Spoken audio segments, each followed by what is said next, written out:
लेकर आ गया हूँ रीचर का सेकंड सीजन। ये है रीचर। ये फौज में पला बड़ा एक रिटायर फौजी है जो अब अपनी मर्जी अपनी शर्तों पे काम करता है। नकली नाम और कम सामान, यही इसकी खूबी है। ना ही इसके ऑफिशियल रिकॉर्ड में कोई फिंगरप्रिंट्स हैं और ना ही कोई बैंक लोन, ना ही ड्राइविंग लाइसेंस और ना ही कोई सरकारी दस्तावेज। इसके जिंदा होने का सिर्फ एक ही सबूत है, वो है ये खुद लंबा चौड़ा वन मानुष। अगर आपने इसका फर्स्ट सीजन नहीं देखा तो डिस्क्रिप्शन और आई बटन में लिंक है, जाकर जरूर देखें, आपका खून खोल उठेगा। यहाँ से भी देखेंगे तो कोई हर्ज नहीं, पिछली स्टोरी इस स्टोरी से मैच नहीं करती। लाखों करोड़ों साल पहले दो तरह की प्रजातियां थी। एक वो जो अपना परिवार बसाकर सारी जिंदगी एक ही जगह पर गुजार देती थी, और दूसरी दर दर भटकने वाली प्रजाति। ये उसी प्रजाति का वंशज है। तो आइए आपका और समय खराब किए बिना वीडियो शुरू करते हैं। कहानी की शुरुआत में एक इंसान को हेलीकॉप्टर से नीचे फेंका गया। जब तेज हवा और पेड़ों से टकराता हुआ वो नीचे गिरा तब उसकी दर्दनाक मौत हो गई। ये है रीचर। ये एक दुकान से अपने लिए कपड़े खरीदता है जो कि इसने पहन रखे हैं। इन कपड़ों की पेमेंट बनती है $22। रीचर के पास कम रुपए थे, इसलिए वो शॉपकीपर को कहता है कि मैं सामने वाले एटीएम में से पैसे लेने जा रहा हूँ। जब वो एटीएम के पास जाता है तो वहाँ पहले से ही एक औरत एटीएम में से पैसे निकाल रही थी। उसके चेहरे पर चोट के निशान थे और वो घबराई हुई थी। फिर रीचर आसपास देखता है। रीचर कहता है आप पैसे निकालते रहिए, बस मुझे ये बताइए कि आपके लेफ्ट साइड जो कार खड़ी है क्या वो आपकी है? वो लेडी हाँ कह देती है। वो कहती है कि पीछे की सीट पर मेरा बेटा है, ड्राइवर के पास गन है। रीचर कहता है आप यहीं रुकिए, मैं अभी आया। फिर वो कार के पास जाता है और घूसा मारकर ड्राइवर को बाहर खींच लेता है। उस ड्राइवर को तोड़ने फोड़ने के बाद वो गन उसी लेडी को दे देता है और कहता है कि पुलिस को बुलाइए, मैं जा रहा हूँ, मुझे इस मामले में नहीं पड़ना। फिर एटीएम से पैसे निकलवाकर शॉपकीपर को वो $30 देता है और कहता है जो जैकेट मैंने अभी खरीदी थी उस पर खून लग गया है, नहीं चाहिए। फिर वो उस लेडी का फोन लेकर अपनी दोस्त को फोन करता है। वो कहती है मैंने तुम्हारे अकाउंट में न्यूयॉर्क आने के लिए खर्चा डाल दिया है और टिकट भी बुक करवा दी है, जल्दी न्यूयॉर्क आ जाओ, हमारे दोस्त केविन फ्रांस का मर्डर हो गया है। रीचर वहाँ के लिए निकल पड़ता है। एक्चुअली जब रीचर फौज में था तब केल्विन फ्रांस उसके साथ काम करता था। उसके साथ उसकी और भी टीम थी। रीचर सबका सीनियर था, उनके बारे में हम आगे बात करेंगे। फिर रीचर विलियमबर्ग ब्रुकलिन में जाता है। फिर वो नीली से मिलने के लिए रेस्टोरेंट जाता है। नीली को पता था रीचर एग्जैक्ट कितने टाइम में यहाँ पहुँच जाएगा, इसलिए उसने उसका ऑर्डर पहले से ही कर रखा था। फिर वो बताती है कि केल्विन करीब एक हफ्ते पहले अपने घर से गायब हो गया था। फिर उसकी लाश कैट्सिकल माउंटेन में मिली। उस इलाके में पुलिस की संख्या सिर्फ 20 है। अब इस केस की जांच NYPD कर रही है। केल्विन की एक वाइफ और एक बच्चा भी है। गायब होने से पहले उसने मेरे लिए कुछ मैसेज छोड़े थे। वो मुझे किसी केस के बारे में बताना चाहता था, मैं बिजी थी, बात नहीं कर पाई, और फिर पता लगा कि उसका खून हो गया है। रीचर कहता है कि उसको मारने से पहले उसे टॉर्चर किया गया था और उसे प्लेन से नहीं हेलीकॉप्टर से फेंका गया है। उसके पैर नीचे गिरने से नहीं टूटे बल्कि कुछ दिन पहले ही तोड़ दिए गए थे। उन्होंने उसे जंग लगे सरिये से पीटा है, बहुत दर्द हुआ होगा उसे। उन्होंने जरूर उसे किसी जानकारी हासिल करने के लिए मारा है। रीचर कहता है उसने तुम्हें कांटेक्ट किया, इसका मतलब अपनी बाकी की टीम को भी कांटेक्ट किया होगा। नीली कहती है मैंने सभी के पास फोन किया था लेकिन कोई फोन नहीं उठा रहा। एक दो के तो नंबर भी बंद थे और उनके एक साथी लोरे की मौत भी हो चुकी है, उसको किसी ट्रक ने उड़ा दिया था। फिर रीचर कहता है कि मैं नहीं चाहता केल्विन का केस कोई और पुलिस वाला देखे, हमें उसकी बीवी से मिलना होगा। फिर जब वे कार में बैठते हैं तो दूर खड़ी कार में एक गंजा आदमी उन पर नजर रखे हुए था और वहीं पास में ही एक और कार थी जिसमें एक आदमी अपने बॉस को फोन करके बताता है कि वो अभी उस पहलवान से मिली थी। रास्ते में वो अपने एक साथी ओडोनल को वॉइसमेल भेजता है और अपने होटल का एड्रेस बताकर उसे वहां आने के लिए कहता है। नीली कहती है हो सकता है हमारे बाकी के साथी भी मुसीबत में हो। फिर वे दोनों केल्विन के घर पहुंच जाते हैं और उसकी बीवी से मिलते हैं। उसकी वाइफ कहती है कि मेरा पति तुम्हें पहलवान कहता था, वो अक्सर हमें तुम लोगों की कहानियां सुनाया करता था। रीचर कहता है क्या तुम हमें शुरुआत से बता सकती हो क्या हुआ था? वो कहती है मैं अपने बेटे को लेकर अपनी बीमार माँ के पास प्रोवो गई थी। जब कुछ दिन बाद मैंने केल्विन को फोन किया तो उसने मेरा फोन नहीं उठाया। मुझे उसकी चिंता होने लगी। जब मैंने पुलिस को फोन किया तो उन्होंने कहा कि हो सकता है वो कहीं पार्टी कर रहा हो क्योंकि उसकी बीवी और बच्चा घर पर नहीं थे। मेरा पति उन लोगों में से नहीं था जो पार्टी के चक्कर में अपनी बीवी का फोन ना उठाए। मुझे चिंता हुई और जब मैंने घर आकर देखा तो पूरा घर बिखरा पड़ा था। पुलिस पता नहीं लगा पाई ये किसका काम काम था। रिचर पूछता है क्या तुम जानती हो कि वो किस केस पर काम कर रहा था, लेकिन उसकी वाइफ मना कर देती है। फिर वो कहती है शायद उसके ऑफिस में तुम्हें कुछ मिल जाए। फिर केल्विन की वाइफ उनको चाबी देकर ऑफिस का एड्रेस बताती है और बताती है कि उसके ऑफिस को पहले ही तहस नहस कर दिया गया था और केल्विन अक्सर कहता था मेरे साथी स्पेशल इन्वेस्टिगेटर हैं, शायद आप लोगों को कुछ मिल जाए। फिर वहाँ से बाहर निकलकर रिचर कहता है वही काली गाड़ी यहाँ भी खड़ी है जो रेस्टोरेंट के बाहर खड़ी थी, लेकिन नियली उसको यहाँ से चलने के लिए कहती है। तभी एक आदमी जो रेस्टोरेंट के बाहर इन पर नजर रखे हुए था अपने बॉस को फोन करके बताता है कि उन्होंने इसी होटल में कमरा लिया है, वो भी किसी और नाम से। उसका बॉस शेन कहता है तुम होटल पर नजर रखना। दूसरी तरफ रिचर और नियली केल्विन के ऑफिस पहुंच जाते हैं और देखते हैं कि ऑफिस पूरी तरह से बिखरा हुआ था। शीशे को देखकर रिचर कहता है कि इसको गुस्से में तोड़ा गया है क्योंकि उन्हें जो चाहिए था वो उन्हें नहीं मिला।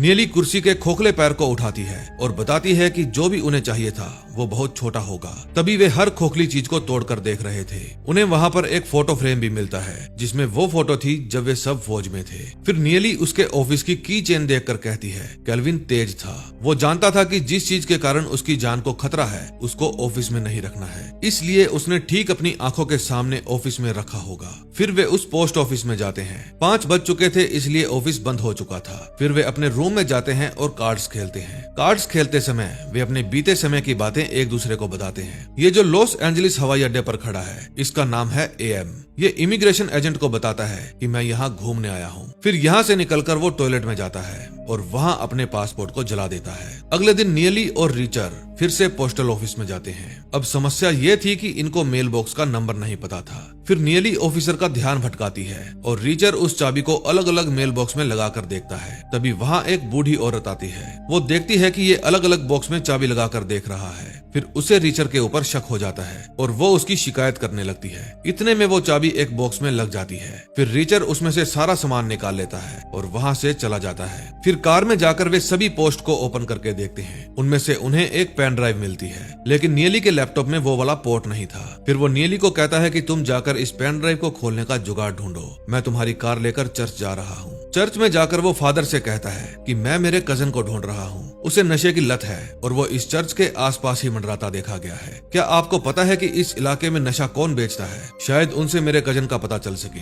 फिर फादर उसे एक एड्रेस बताता है और कहता है कि वे बहुत खतरनाक है। रिचर कहता है मुझसे ज्यादा नहीं। फिर रिचर वहाँ जाता है और बिल्लू कालिया को कार के दरवाजे से टक्कर मार देता है। नीचे उतरकर वो दोनों को खूब धोता है। फिर वो उनकी जेब में से पैसे और गन निकाल लेता है और वहाँ से चला जाता है। वे पैसे वो जाकर फादर को दे देता है और गन खुद रख लेता है। अगले सीन में हम देखते हैं कि AM अपने लिए कुछ नकली पासपोर्ट बनवाता है और पासपोर्ट देने आए एजेंट्स को मार देता है। इतने में रिचर और नियली अपने होटल पहुंच जाते हैं। जब वे अपना रूम खोलते हैं तो उन्हें अंदर किसी के होने का एहसास होता है। वे अपनी गन निकालकर जब अंदर जाकर देखते हैं तो सारा रूम उथल पुथल हुआ पड़ा था। वहाँ कोई और नहीं बल्कि उनका साथी ओडोनल आया था। वो बताता है कि इस रूम का कबाड़ा मैंने नहीं किया, जब मैं यहाँ आया तो रूम ऑलरेडी ऐसे ही था। ओडोनल ने अब शादी कर ली थी, इसलिए अब उसने खतरों से खेलना बंद कर दिया था। फिर जब नियली उस पेन ड्राइव को लैपटॉप से कनेक्ट करती है तो उसमें 2 मिनट का टाइम शुरू हो जाता है। अगर 2 मिनट के अंदर अंदर सही पासवर्ड ना लगाया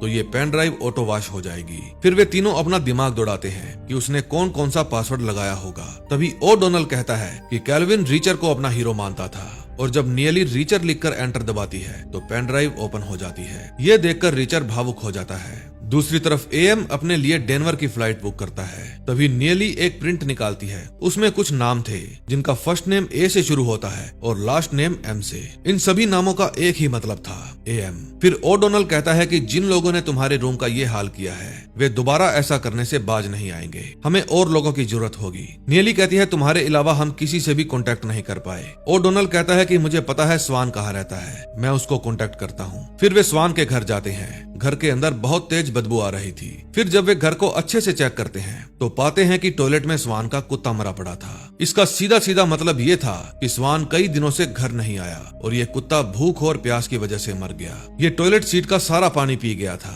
रिचर अपने साथियों को बताता है कि स्वान मर चुका है। फिर रिचर कहता है कुछ लोग स्पेशल इन्वेस्टिगेटर की जान के पीछे पड़े हैं, वे हमारे पीछे भी आएंगे, आने दो उन्हें। इसी के साथ फर्स्ट एपिसोड का एंड हो जाता है।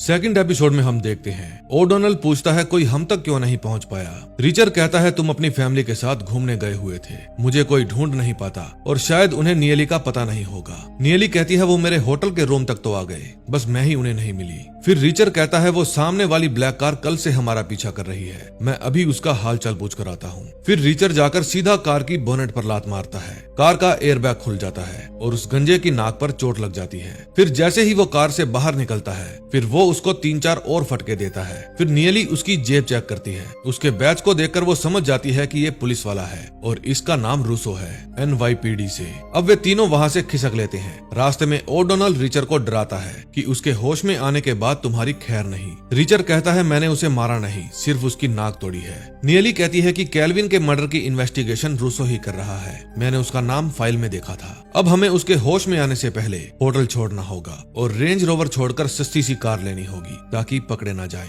फिर वही आदमी जो उन पर नजर रखे हुए था वो अपने बॉस को सारी बात बताता है। बॉस कहता है तुम उनके पीछे लगे रहो, कोई गड़बड़ नहीं होनी चाहिए। दूसरी तरफ रिचर और उसके साथी अपनी कार को ठिकाने लगाने जाते हैं। तभी रिचर की नजर उनकी एक साथी कार्ला डिक्सन पर पड़ती है। फिर वो कार्ला के पास जाता है। वो कहती है कि मैंने जैसे ही तुम लोगों का मैसेज देखा मैं यहाँ आ गई। रिचर कहता है शायद कैल्विन के साथ साथ स्वान भी मारा गया, सैनवेज और ओरोज को भी लापता है। फिर कार्ला कहती है उन्होंने स्पेशल इन्वेस्टिगेटर्स के साथ पंगा लिया है, चलो उन्हें सबक सिखाते हैं। जब ये दोनों आर्मी में थे तब ये दोनों एक दूसरे की तरफ अट्रैक्ट थे या उससे भी कुछ ज्यादा। फिर ये चारों अपने लिए एक बड़ी सी SUV लेते हैं और अपने मिशन पर निकल जाते हैं। रास्ते में कार्ला कैल्विन की पेनड्राइव से निकले हुए प्रिंट्स पर नजर डालती है और उसके आंकड़े सुलझाने की कोशिश करती है। एक लिस्ट में AM से रिलेटेड कई नाम थे और बाकी की लिस्ट में नंबर्स थे। रिचर कहता है जो भी हमें मारना चाहता है शायद हमने कभी उसको गिरफ्तार किया होगा जहां उन्होंने कैल्विन को मारकर फेंका था। हो सकता है स्वान और हमारे दोनों लापता साथी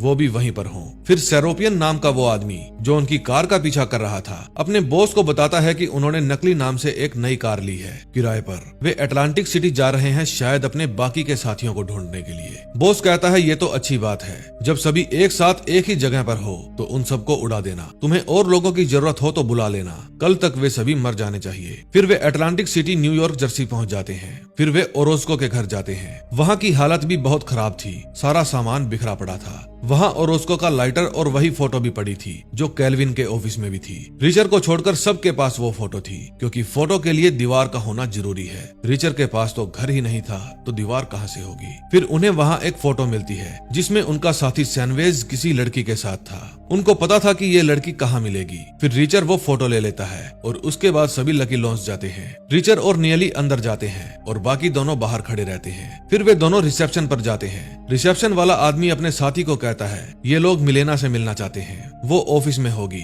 उनके पास ले जाओ। फिर उनके जाते ही वो मिलेना को वहाँ से भगा देता है। जब वो भागकर बाहर जाती है तो ओडोनल और कार्ला उसे देख लेते हैं और उसके पीछे भागते हैं। दूसरी तरफ रिचर और नियली को उस बार के कुछ लोग घेर लेते हैं और कहते हैं कि तुम लोगों ने हमारी दोस्त को बहुत परेशान कर लिया, अब और नहीं। फिर रिचर के कुछ कहने से पहले ही वहाँ मारपीट शुरू हो जाती है। बाहर कार्ला उस लेडी को पकड़ लेती है और अंदर रिचर उन लोगों को पीटते हुए बाहर ले आता है। फिर जब वे बार के अंदर बैठकर अच्छे बच्चे बनकर बात करते हैं तो मिलेना उनको बताती है कि एक आदमी जिसके गाल के नीचे निशान था पिछले हफ्ते ही मेरे पास आया था और कहने लगा कि सैनवेज ने क्या तुम्हें कोई पेन ड्राइव दी है। पूछने पर वो बताती है कि सैनवेज कई दिनों से गायब है। कुछ दिन पहले ओरोस्को और स्वान उससे मिलने के लिए आए थे, मैंने उनकी एक फोटो भी ली थी, वो किसी केस पर काम कर रहे थे। फिर मिलेना को सैनवेज की चिंता होने लगती है। नियली कहती है कि अगर तुम साथ दोगी तो हम उन्हें जल्दी ही ढूंढ लेंगे। मिलेना बताती है कि एक बार उसे कोई फोन आया था, फोन वाले ने उसे कुछ नंबर्स बताए थे जिसको सुनकर वो हैरान हो गया था।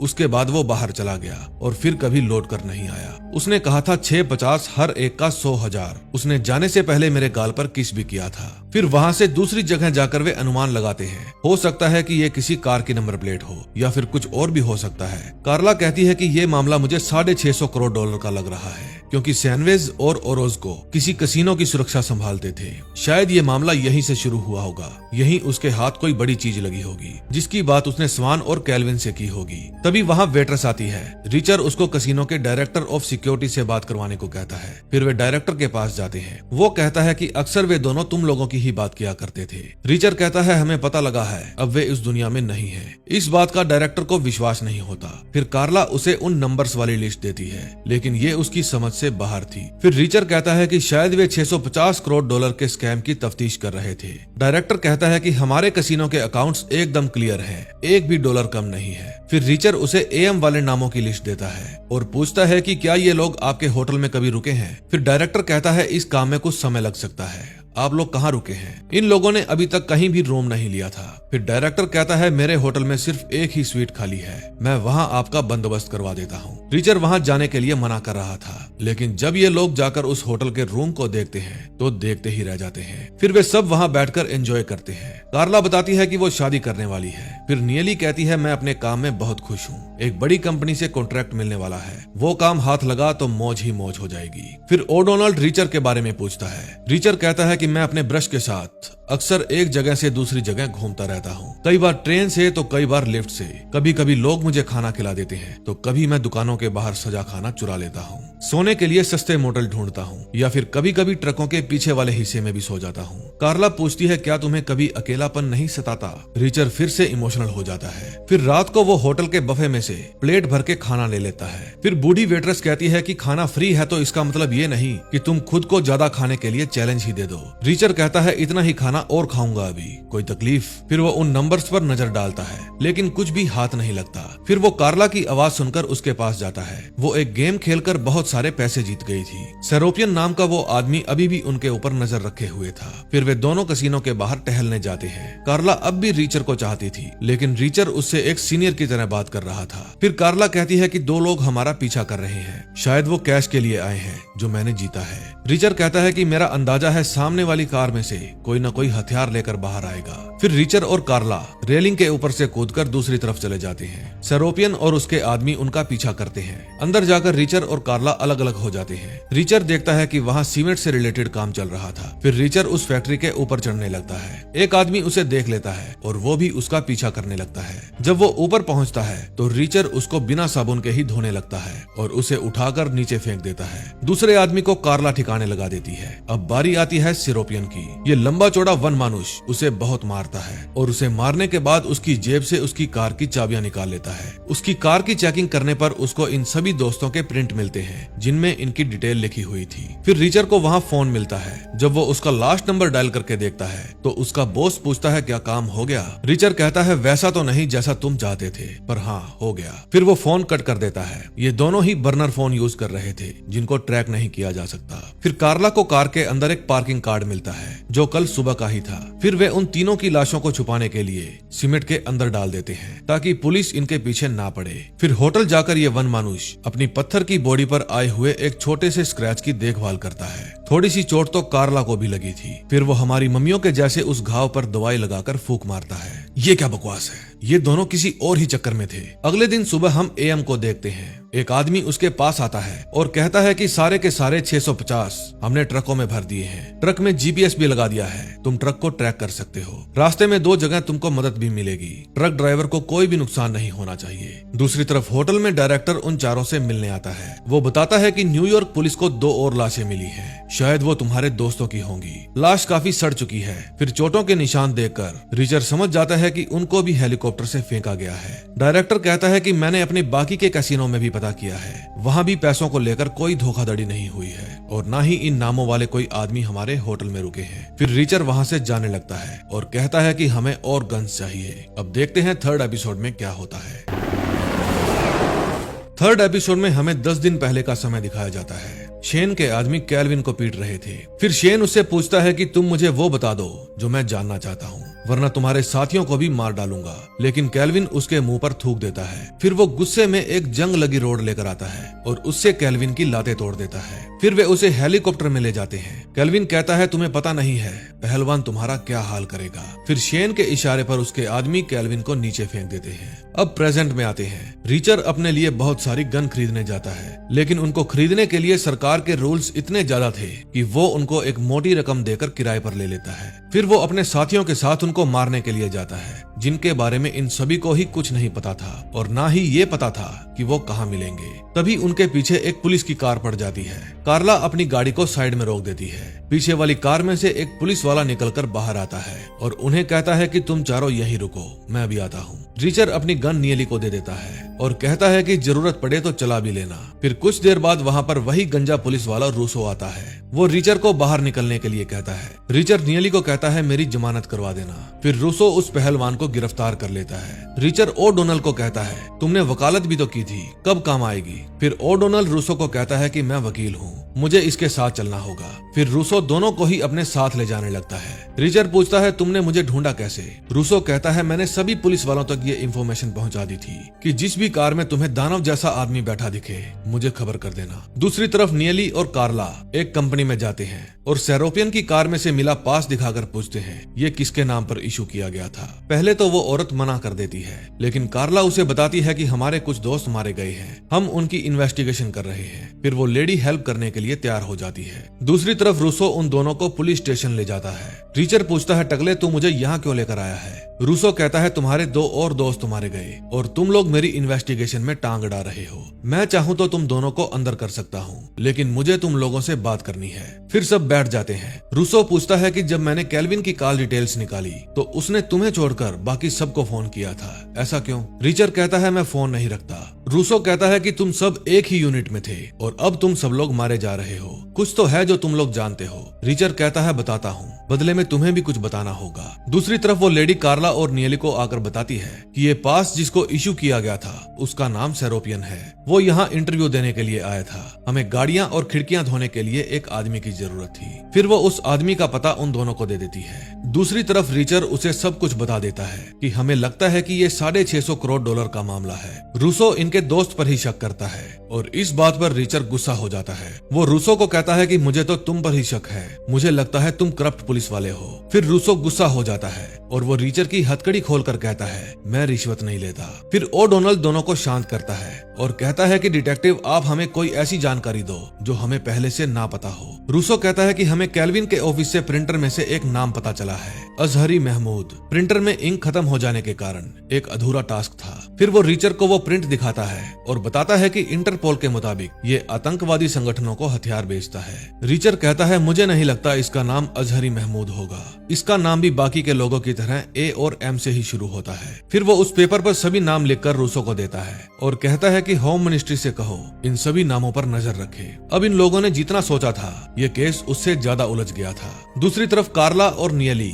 अपने होटल रूम में बैठी थी। नियली कहती है कि उस आदमी का नाम मेरे हाथों में है जिसने मेरे दोस्तों को मारा है। फिर वे उन नंबरों को सोल्व करने की कोशिश करती है जो प्रिंट के ऊपर लिखे हुए थे और उन्हें समझ में आ जाता है कि ये किसी तरह के दिन और महीने लिखे हुए हैं। तभी रूसो वापस रिचर के पास आता है और बताता है कि जब मैंने ये नाम सिस्टम में डाले तो इनमें से एक नाम ने अभी अभी डेनवर से JFK वाली फ्लाइट की टिकट ली है जो 1 घंटे में यहाँ से रवाना होगी। चेक इन के समय हम उसे पकड़ लेंगे। तभी हम देखते हैं कि AM एयरपोर्ट पर पहुंच जाता है कि उसको पकड़ने के लिए यहाँ पर जाल बिछाया गया है, इसलिए वो वापस वहाँ से बाहर चला जाता है। फिर वो शेन को फोन करता है और कहता है मुझे पकड़ने के लिए जाल बिछाया गया था, मैं वहाँ से वापस बाहर आ गया हूँ, मुझे आने में देर हो जाएगी। शेन कहता है जितनी देर हम उस डील में लगाएंगे उतनी ही जल्दी हमारा भांडा फूटेगा। AM कहता है कि ये मेरा रोज का काम है, आप चिंता मत करो। दूसरी तरफ जब रिचर और ओडोनल होटल जाते हैं तो वे मैप में सेरोपियन का घर देखते हैं। रिचर कहता है मुझे उसके साथ वाले घर के बारे में बताओ कि वो किसका घर है। फिर नियली कहती है कि साथ वाला घर बारबरा का है। फिर उसका फोन नंबर पता करके रिचर उस पर कॉल करता है और कंफर्म करता है कि उसके साथ वाले घर का मालिक सेरोपियन ही है। वो बुढ़िया बताती है कि वे लोग बहुत सारा कूड़ा हमारे घर के बाहर फेंक देते हैं, मैं परेशान हो गई हूँ। फिर वे चारों रात को सेरोपियन के घर जाते हैं और उस घर का दरवाजा खोलकर उसके अंदर बॉम्ब फेंक देते हैं। उस घर के अंदर बहुत सारे गुंडे छुपे हुए थे। फिर वे चारों मिलकर उन सभी गुंडों का सफाया कर देते हैं, लेकिन फिर भी उनमें से एक गुंडा बचकर भाग ही जाता है। फिर रिचर गली कूचों से होता हुआ उसका पीछा करता है। नियली घर की छत के ऊपर जाकर रिचर को गाइड करती है कि किस तरफ जाना है। फिर रिचर उसी डायरेक्शन में जाकर उस कार को रुकवा ही लेता है। रिचर उसमें बैठे आदमी को बाहर निकालता है और उसका वॉलेट चेक करता है। इतने में उस आदमी को दिल का दौरा पड़ जाता है और वो मर जाता है। फिर रिचर वापस उसी घर में जाता है और बताता है कि वो आदमी मर गया है, वो न्यू एज में काम करता था। फिर जब वे चारों अपने होटल रूम में जाते हैं तब गुस्से में रूसो वहां आता है। वो आकर कहता है कि तुमने एक घर के अंदर बॉम्ब फोड़ दिया है, क्या तुम्हें ये मजाक लग रहा है? रिचर कहता है हम पर हमला हुआ था, उन गुंडों के पास न्यू एज कंपनी का पार्किंग पास था, तुमने हम दोनों को गिरफ्तार कर लिया।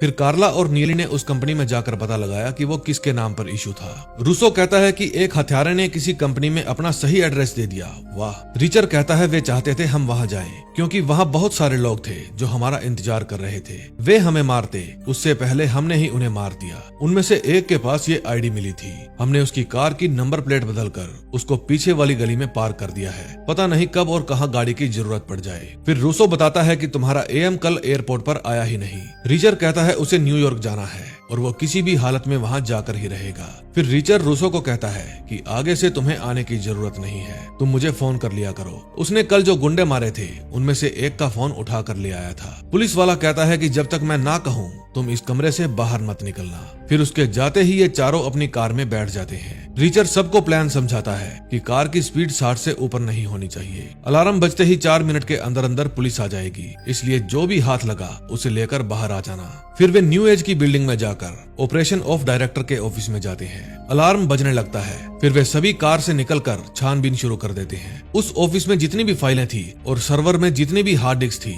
वे सभी को इकट्ठा कर लेते हैं। बस ये समझो ये चारों उस ऑफिस को मेमोरी लेस बना देते हैं। 3 मिनट के अंदर सभी वापस आ जाते हैं, लेकिन रिचर नहीं आता। तभी पुलिस सायरन की आवाज आती है और वे तीनों वहां से निकलने लगते हैं। तभी पीछे से रिचर भी आ जाता है। फिर वे रिचर को कार में बिठा लेते हैं और वहां से खिसक लेते हैं। रिचर वहां से एक फोटो लेकर आया था। फिर वे जब उस फोटो को देखते हैं तो उसमें पूरे स्टाफ के साथ उनका दोस्त स्वान भी था। इसका मतलब वो न्यू एज में ही काम किया करता था और वे भी इसी कंपनी के लोग हैं जिन्होंने उसे मारा और जो इनको भी मारना चाहते हैं।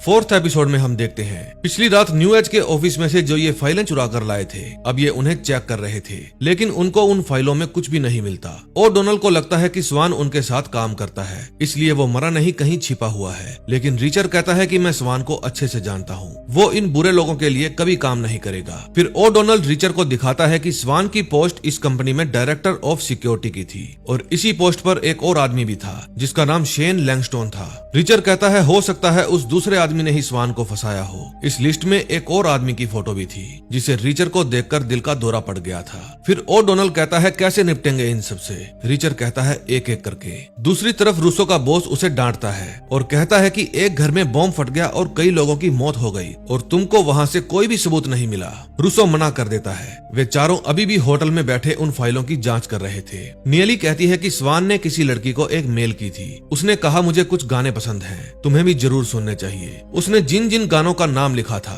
वे सॉन्ग उसे बिल्कुल भी पसंद नहीं थे। इसका मतलब ये था कि उसे वो चीजें पसंद है जिससे उसे नफरत थी। और डोनाल्ड कहता है कि कभी कभी हम किसी को पटाने के लिए भी झूठ बोल देते हैं। फिर वो कॉल करने के लिए बाहर चला जाता है। नियली कहती है कि मुझे अभी भी स्वान पर शक है। फिर रिचर कहता है कि वो कभी भी अपने कुत्ते को घर पर मरने के लिए नहीं छोड़ता। कार्ला कहती है हो सकता है उसकी कोई प्रॉब्लम रही हो, वो रिश्वत लेने लग गया हो। फिर रिचर कहता है कोई तुमसे कहे कि मैं रिश्वत लेने लग गया तो क्या तुम यकीन कर लोगी? स्वान ऐसा बिल्कुल नहीं हो सकता। फिर कार्ला एक गिलास में नमक डालने लगती है और उसको देखकर रिचर को एक पुरानी बात याद आती है। जब वे फौज में थे तो उनके हाथ बहुत सारा नशा लगा था, पूरे 48 पैकेट्स, लेकिन गिनती के समय वो 47 निकले। कार्ला ने कहा इन्वेस्टिगेशन में डिटेल्स मायने रखती है, हमने खुद स्वान की कार में 48 पैकेट्स रखे थे। फिर रिचर जाकर कार की चेकिंग करता है। एक पैकेट स्वान की कार में ही पड़ा था। स्वान कहता है गलती से नीचे गिर गया होगा, इस गलती के लिए आज की बियर पार्टी मेरी तरफ से। फिर प्रेजेंट में नीली और कार्ला दोनों समझाने की कोशिश कर रही थी कि उस दिन हो सकता है स्वान ने जानबूझकर वो पैकेट छिपा लिया हो। रिचर कहता है मेरा दिल कहता है वो गलत नहीं है। अगले सीन में हम एएम को देखते हैं। वो एक डॉक्टर के पास बैठा था। वो डॉक्टर हुबहू उसके ही जैसा दिखाई देता था। फिर वो डॉक्टर को मार देता है। फिर बाहर जाकर वो उसकी सेक्रेटरी को भी मार देता है और हॉस्पिटल के बाहर एक प्रिंट चिपका देता है जिसमें लिखा था all appointments cancel today. Hotel room में ओ डोनाल्ड अपने तीनों साथियों को किसी आदमी के बारे में बता रहा था। तभी रिचर के फोन पर रूसो का फोन आता है। वो कहता है कि मेरी नौकरी जाते जाते बची है। मैंने तुम्हें कहा था होटल में टिक के बैठना, लेकिन तुमने न्यू एज के ऑफिस में अपनी कार घुसा दी। रिचर कहता है वो उनके ही एम्प्लॉय की कार कार थी, वापस करने के लिए गए थे। रूसो कहता है तुम्हारे पास जो कुछ भी जानकारी है तुम मुझे बताओ। फिर रिचर रूसो को कहता है कि मैं उनकी सिक्योरिटी टीम का रजिस्टर भेज रहा हूँ, तुम उनको इन्वेस्टिगेट करो और मैं बोस्टन जा रहा हूँ एक कॉन्सर्ट में। फिर ओडोनल और रिचर दोबारा उस बिल्लू कालिया पर हमला कर देते हैं और उसकी गन निकाल लेते हैं। दूसरी तरफ नियली और कार्ला एक घर में जाती है और वहां जाकर घर को अच्छे से चेक करने लगती है। पूरा घर एकदम खाली था, आसपास सामान बिखरा हुआ था और एक ज्वेलरी बॉक्स भी खुला पड़ा था। ये उसी औरत का घर था जिसने नियली और कार्ला को सेरोपियन का एड्रेस बताया था। सामान देखकर लग रहा था कि या तो उसने जल्दबाजी में पैकिंग की होगी या उसे कोई उठा कर ले गया। फिर वे दोनों उस घर की छानबीन करने लगती है। उनको वहां पर एक नोटों से भरा हुआ बैग मिलता है। दूसरी तरफ एएम डॉक्टर का भेष बदलकर उसकी ही आईडी पर अपने लिए एक कार रेंट पर लेता है जो 3 दिन बाद उसने JFK एयरपोर्ट पर वापस देनी थी। बोस्टन में जाकर वे चारों अपने लिए बढ़िया कपड़े खरीदते हैं और उसके बाद वे म्यूजिक सुनने जाते हैं। कार्ला वहां जाकर डेनियल नाम के एक आदमी के पास बैठ जाती है और ये वही आदमी था जिसके बारे में ओडोनल अपने तीनों साथियों को बता रहा था। फिर रिचर और ओडोनल वहां के रेस्टोरेंट में बैठकर फिर से लिस्ट के आंकड़ों को सोल्व करते हैं। अब की बार रिचर उसे सोल्व कर लेता है। इस लिस्ट में किसी इवेंट्स के बारे में लिखा हुआ था, टोटल कितनी बार इवेंट्स किए गए, कितनी बार सक्सेसफुल हुए और कितनी बार फेल हुए। जब इन सबको माइनस किया गया तो जोड़ 650 निकला, लेकिन अभी भी इनके पास पूरी जानकारी नहीं थी। तभी रिचर के फोन पर नियली का मैसेज आता है कि इंटरवल हो चुका है। तभी कार्ला डेनियल के साथ वहां से बाहर आती है और उसे अपनी कार में चलने के लिए कहती है। कार में जाकर डेनियल कार्ला को नशा देने की कोशिश करता है और तभी वहां फर्स्ट सीजन वाला ऑस्कर आ जाता है जो कि रिचर का दोस्त था। वो डेनियल को उठा लेता है। डेनियल कहता है वो नशा मेरा नहीं था, उस लड़की ने ही मुझे दिया था। ऑस्कर कहता है मैं जानता हूँ तुम सेनेटर लवाय के आदमी हो और अब जो यहाँ पर आ रहे हैं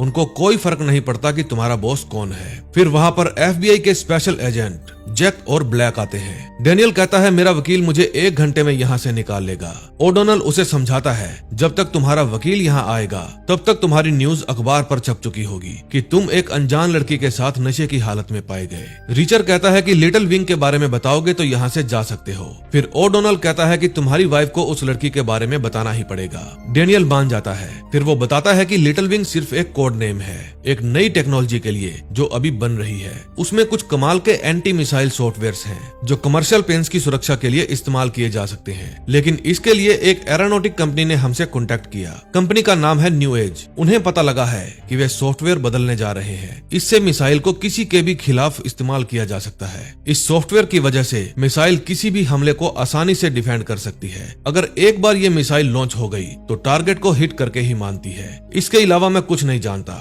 सेनेटर लेवॉय जानता था लिटिल विंग से फौज को काफी फायदा होगा और इसी के चलते वो काफी सारी वोट बटोर लेगा। ऑस्कर पूछता है क्या वो किसी भी चीज को निशाना लगाकर गिरा सकती है। डेनियल कहता है हाँ, न्यू एज के 2 विंग्स हैं। जो विंग न्यूयॉर्क में है वहाँ सिर्फ सॉफ्टवेयर बनते हैं और डेनवर में सिर्फ हार्डवेयर। देखो हम लोगों ने जो कुछ भी किया है वो सिर्फ डिफेंस बिल को पास करवाने के लिए किया है। यकीन मानो इससे हमारे देश को फायदा होगा। फिर जब रिचर जाने लगता है तो डेनियल पूछता है क्या मेरे ऊपर से नशे के चार्जेस हटाए जाएंगे या नहीं। रिचर कहता है मुझे क्या पता, मैं कौन सा पुलिस वाला हूँ। फिर वहाँ से निकलकर वो ऑस्कर को हेल्प करने के लिए शुक्रिया कहता है। रास्ते में रिचर नियली को कहता है तुम कार्ला के साथ डेनवर जाओ, मैं ओडोनल के साथ DC का चक्कर लगाऊंगा। हम उनके काम में दखल अंदाजी करेंगे ताकि ये मिसाइल किन्हीं गलत हाथों में ना पहुंचे। हम होमलैंड सिक्योरिटी से भी AM के बारे में पता करेंगे, मेरा भाई वहाँ पर काम किया करता था। फिर रिचर कहता है कि मुझे भूख लगी है, हमें कुछ खाना चाहिए। फिर जैसे ही वे रेस्टोरेंट पर अपनी कार रोकते हैं तो कुछ बाइकर्स वहाँ आकर उन्हें घेर लेते हैं। वे उन चारों से गन छीन लेते हैं क्योंकि गन नहीं तो कोई शोर नहीं।